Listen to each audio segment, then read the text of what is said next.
नमस्कार, स्वागत है आपका बिहार समाचार में। चलिए जानते हैं आज बिहार की बड़ी खबर हो दोस्तों। तो उससे पहले अगर आप हमारे चैनल पर हैं तो प्लीज़ चैनल को सब्सक्राइब कर दें और वीडियो को लाइक कर दें। तो आज की पहली बड़ी खबर निकल गई, आपको बता दें कि चारा घोटाले में जेल की सजा काट रहे राष्ट्रीय जनता दल सुप्रीमो लालू यादव इन दिनों बीमार हैं। किडनी की समस्या के कारण उनकी तबीयत अधिक खराब बताई जा रही है। आरजेडी नेता उमेश यादव ने कहा कि जरूरत पड़ने पर लालू प्रसाद यादव के लिए अपनी किडनी दान करने के लिए तैयार हैं। लालू फिलहाल रांची के Rajendra institute of medical science में इलाज करा रहे हैं। उनके अगले 1.5 महीने तक जेल से बाहर आने की उम्मीद नहीं है। इस बीच बिहार में आरजेडी कार्यकर्ता व समर्थक उनके स्वास्थ्य के लिए पूजा पाठ कर भगवान से दुआ मांग रहे हैं। आरजेडी कार्यकर्ताओं ने पटना में शीतला मंदिर में भी पूजन एवं हवन का कार्यक्रम आयोजित किया था। चलिए बढ़ते हैं बड़ी खबर को। बता दें कि नहीं होगा दर्द, बाएं हाथ के बाजू में बच्चों वाली नीडल से लगेगा 0.5 मिलीलीटर की कोरोना वैक्सीन। नहीं होगा दर्द। जी हाँ, बड़ी खबर है। आपको बता दें कि कोरोना वैक्सीन लगवाने में ज़्यादा दर्द नहीं होगा। बाएं हाथ के बाजू में बच्चों वाली नीडल से 0.5 ml वैक्सीन दी जाएगी। पटना में इसके लिए 2000 हेल्थ वर्करों को ट्रेन किया जाएगा। सूची तैयार है और प्रशिक्षण का खाका भी बना लिया गया है। अब राज्य से लेकर प्रखंड स्तर पर प्रशिक्षण देने के लिए तिथि तय की जा रही है। प्रधान सचिव से लेकर डीएम तक वैक्सीन प्रशिक्षण को लेकर मंथन करने में लगे हैं। चलिए जानते हैं अगली बड़ी खबर को। बता दें कोरोना टीका लगते ही आएगा मैसेज। वैक्सीनेशन के बाद मोबाइल से लिया जाएगा फीडबैक। वैक्सीन की पूरी जानकारी भी मिलेगी। बता दें आपको कोरोना वैक्सीनेशन में मोबाइल नंबर को रजिस्टर कर पहचान का बड़ा आधार बनाया जाएगा। वैक्सीन पड़ते ही मोबाइल पर पूरी जानकारी मैसेज के जरिए मिल जाएगी और इसी तरह से फीडबैक भी मोबाइल के जरिए लिया जाएगा। जो वैक्सीन लगाई गई और उसका बैच नंबर से लेकर उससे जुड़ी हर जानकारी साझा करने की योजना पर काम किया जा रहा है। वैक्सीन लगने के बाद उससे क्या सावधानी बरतनी है और इसकी जानकारी भी मोबाइल पर ही दी जाएगी। चलिए जानते हैं अगली बड़ी खबर को। बता दें कि फ्री कोरोना वैक्सीन और 20 लाख रोजगार का एजेंडा पास।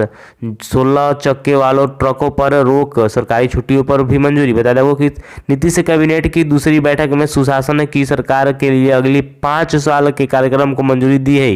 बता दें कि इनमें भाजपा के फ्री कोरोना वैक्सीन का वादा भी शामिल है। 20 लाख रोजगार के वादे पर भी मुहर लगी है। वहीं अविवाहिता लड़कियों को इंटर पास करने के बाद 25,000 रुपये तो ग्रेजुएशन के बाद 50,000 रुपये देने के प्रस्ताव को भी कैबिनेट ने पास कर दिया है। इसमें कुल 15 प्रस्तावों पर मुहर लगाई गई है। चलिए जानते हैं अगली बड़ी खबर को। बता दें आपको कि 1 जून से पहनना होगा ब्रांडेड हेलमेट, नहीं तो लगेगा 1000 जुर्माना।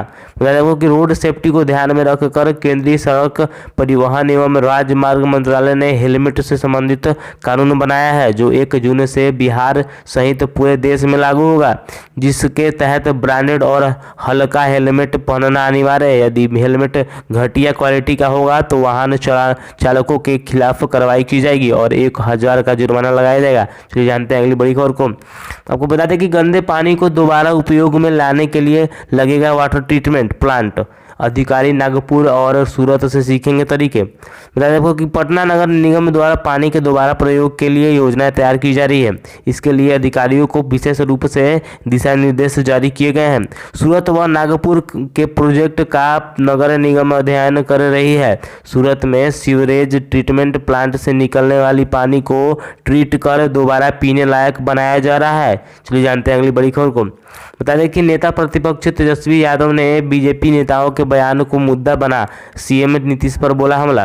नेता प्रतिपक्ष और राजद नेता Tejashwi Yadav law and order समेत विभिन्न मुद्दों पर मुख्यमंत्री नीतीश पर लगातार हमलावर रहे हैं।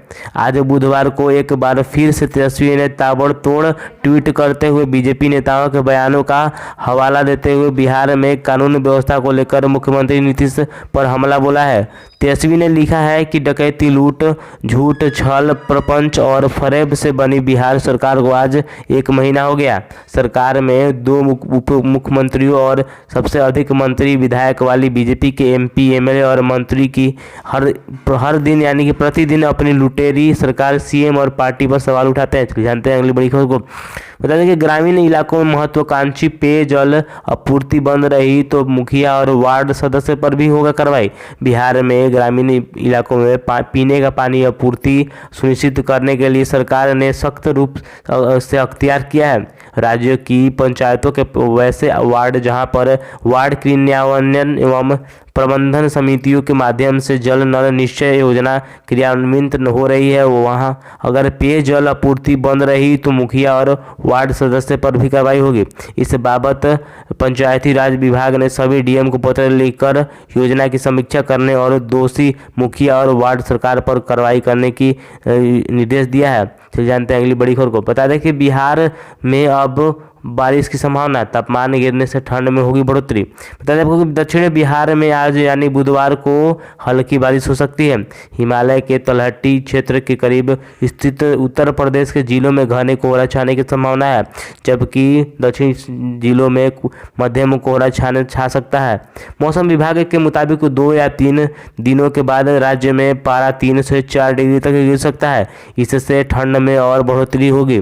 चलिए जानते हैं बड़ी खबर को। नेपाल के रास्ते भारत आ रहा है चीन का सर्जिकल सामान। भारत बॉर्डर पर सख्ती के बावजूद धड़ल्ले से हो रही बिक्री। चीन के द्वारा नेपाल के रास्ते खुले बॉर्डर का फायदा उठाकर भारतीय क्षेत्रों में सर्जिकल सामान भेजा जा रहा है। कोविड-19 यानी कि कोरोना के बाद चीन निर्मित सर्जिकल सामान की काफ़ी मांग बढ़ गई है। मांग अधिक रहने का फायदा तस्कर उठा रहे हैं। सीमांचल के जिलों में इन दिनों चीन के सर्जिकल सामान की खूब बिक्री हो रही है। लोकल का दम्भ भरने वाली इन कंपनियों चीन ने बिना मुहर टैग और आवरण चढ़ा सर्जिकल सामान को मंगवाती है और फिर स्थानीय टैग मोहर और डिब्बे में पैक कर उसे देसी कहकर बेच दिया जाता है। तो आज के लिए इतना ही दोस्तों। अगर आप हमारे चैनल बनाते तो प्लीज़ चैनल को सब्सक्राइब कर दें और बेल आइकन दबा दें। धन्यवाद।